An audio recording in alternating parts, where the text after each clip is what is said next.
In the heart of Valparaiso, Nebraska, a dedicated group of men and women stand ready 24/7 to answer the call when disaster strikes. Today, workmen will sit down and talk with these individuals to see what a day in the life is like as a small-town first responder. My name is Skylar Leggett. I'm currently the chief of Valparaiso Fire and Rescue. I've been with the department for 15 years, worked my way up from firefighter to chief by means of training lieutenant, and as assistant chief for 6 years before being nominated for chief. So do my best to help lead this department in the right way from this moment forward. I'm Bobby Draper, and I've been with the Valparaiso Fire Department for going on 17 years, and I've been a fire lieutenant for 6 of those years. My name's Eric Taverdi. I've been on the department for 9 years next month, and I am a lieutenant this year for the first time.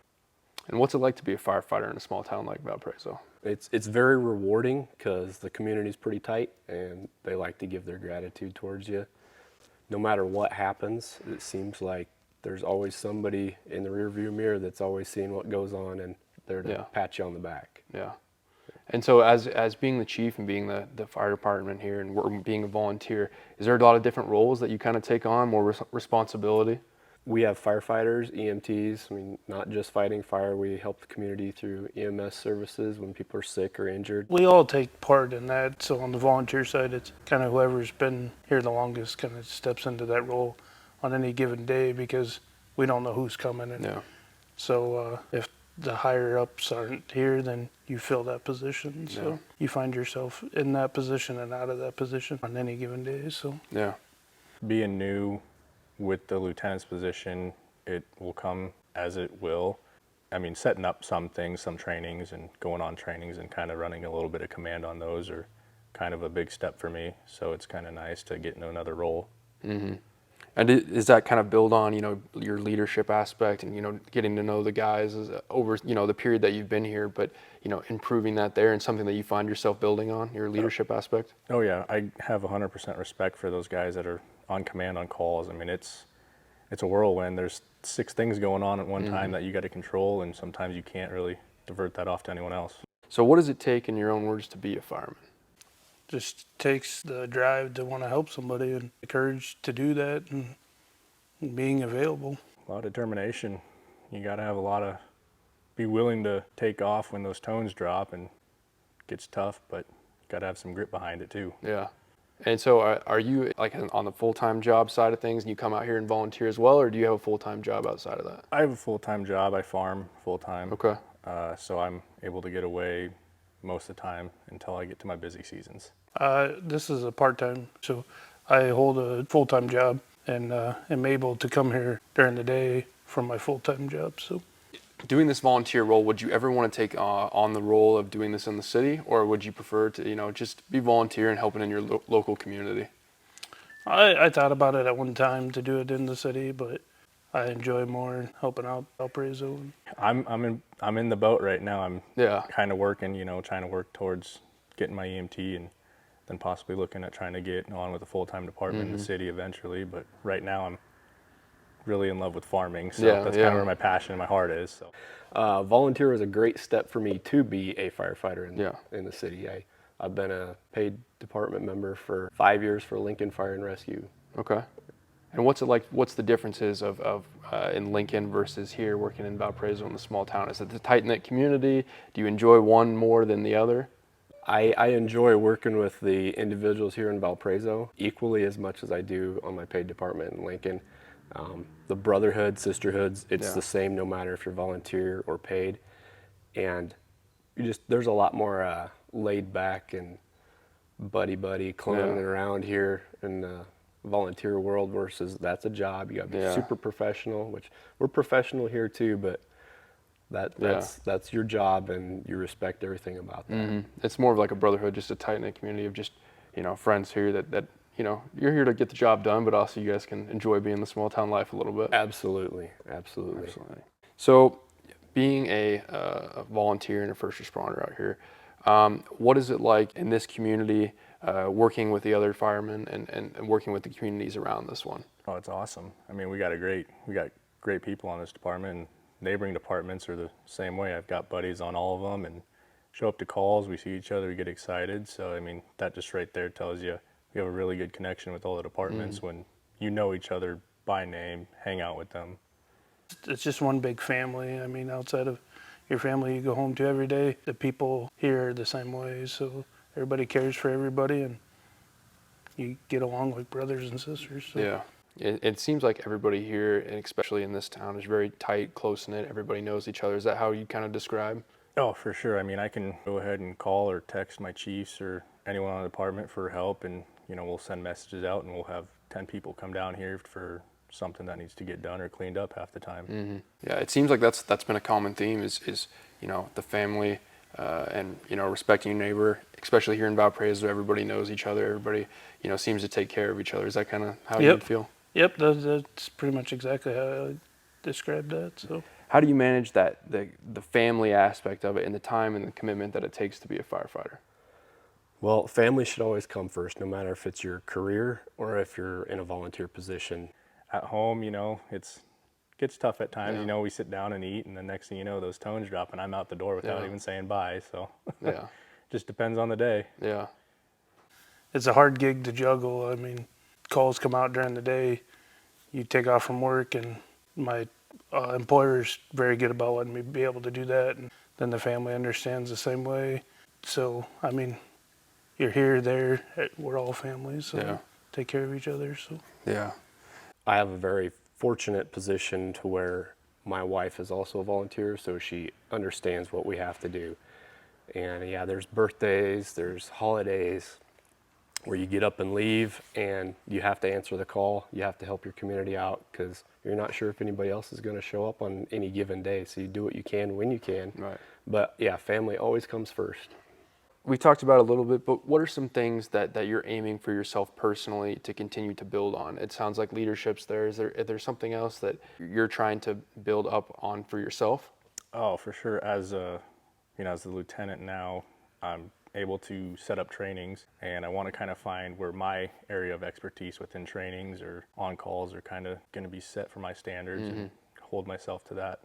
that's an everyday deal. I mean, you're always here to strive to learn and learn something from somebody else. So I'm always learning, and I'm always eager to take more classes and better myself, help everybody that's here. So, All right. Taking leadership classes, currently with my position now, some administrative stuff, just advancing myself along that way so I can help lead and help build some of our other members up to eventually take on the, you know, the captain role or the assistant or full-time chief role. It's good to build up that base so there's a great pool of knowledge and there's a great pool of individuals that can come up when the time's right and move up in the department. Yeah. And do you see yourself being here for a long time? Yes, absolutely. Yes. Yeah, we got kids in school here. My wife and I both love living in Valparaiso. We're going to be here probably until we retire at least. Maybe go somewhere warmer. Yeah. So being here on the department, is there any crazy calls that you've gone on that, you know, you can remember that sticks out to you? There's a day we had a call go out at 9 in the morning, and we had calls pop up everywhere, and I think we were out till almost dark, if not later, just running around the county, putting out fires and helping neighboring departments. There was a crazy call, I don't know, back in 2012, we had a large fire down by Branch Oak, brush fire, high wind, very dry conditions, very low humidity, so the fire spread very rapidly. And we had a fill site established, and then the wind switched, fire pushed over our fill site, burn up an apparatus. There was a few injuries to personnel on that fire also. And we had a car accident just south of Valparaiso here where an individual went off the road and jumped Oak Creek and got ejected from his vehicle and laid in the creek for almost 14 hours, and it was February, so yeah, a little chilly. That was very, very chilly. Yeah. Luckily, there was enough of us around to handle the situation. Yeah. Those are all some crazy stories. You know, we appreciate you sharing those with us, and we appreciate what you do for the local community here. So the local fire department is trying to raise money for a new ambulance. It sounds like you guys raised $300,000 of your $400,000 goal so far. What does, you know, getting a new ambulance mean to you? How will it help improve the workflow here? And kind of what's the next steps and that look like there? It means a lot. You know, it's a upgrade. It's a big upgrade. You know, newer supplies, newer technology in it, better rides. Currently, we have the ambulance over here, which is a 2010. So it's already up there. It's 14 years old. And then the one over here behind us is the one we're going to replace, and it's a 96. So the cost of repairs and keeping it up, and it's a rough ride. So getting that new ambulance will move it to the front line, and it'll be good for our citizens of the community. You know, the community's going to love to see it out. I mean, we go out a lot, so having something new out there is going to show that we do care about this community and we want the best for this community. It's awesome to see the community come together as one and be able to work together to not have to float a bond or take out money to do this. And it shows how much they care for us and how much we care for them on the same situation. With that equipment being in service so long, you know, what will the new ambulance bring that necessarily that old one doesn't have right now? It's going to bring a lot better ride, a lot better lighting inside for us to be able to see. Better response times, not have to worry about breaking down. Fewer repairs, less maintenance, updated equipment in both ambulances that we currently have in our frontline ambulance. And it seems like the community's been great around here, you know, rallying around this cause, trying to raise money. It sounds like you guys are doing a raffle for a car. You guys are selling calendars. Is there anything that people that live here in the state of Nebraska and the community that can do to help raise money for the fire department? I'll just show your support by coming out and being at any of our events and chipping in a couple bucks at our free will donations, or getting in with our sand volleyball or our golf tournament this summer. Any donation helps. We appreciate any of it. I mean, we're looking for $400,000, which seems like a lot, but the unit itself is $275 for a base unit. And that extra $125 will help put the equipment into the ambulance. Wow. And I'm sure a lot of people don't realize how much some of these units cost to replace, especially with one that's been in service as long as this one. Yes, I mean, it adds up, but the community understands that it's there for them. Yeah, and I think that's important. I think, you know, supporting Valparaiso and even helping improving the life of the other communities around you, you know, Waverly and Ceresco and all those. Is there anything else that you have in regards to working with those guys? Do you have a pretty tight-knit relationship with them as well as the city of Lincoln? Oh, yeah. You know, we can go on a call with Raymond, Ceresco, and they'll ask us for our opinion on the call, and we'll just kind of go back and forth to find the happy medium. And I think we have a very good relationship with all the surrounding departments, even the full-time guys too. Yeah, it's very rewarding to know that you can go help them and help their community just as much as ours. You find yourself here a lot of times when you hear a big call come out, you're here before they call you because you're ready to go and you want to go help them. We all help out with mutual aid calls. And if they're short on EMTs and need to transport a patient, we need to get over to their station and help. So it just sounds like, you know, supporting each other, and that's kind of the main thing here, especially in such a small community, just everybody working together to try and for the betterment of the area. Exactly. That's the best part about it. You know, you work for something, you have a lot of eyes on you being on this department within the small community, and they want to see you do good, nothing bad. So that's kind of where we're at, where everything is professional here, and that's how we're going to keep it. Yeah. Cool. Sweet. Perfect. Thank you. Yeah, not too hard. Pretty easy. Yeah. You do this a lot more though. No.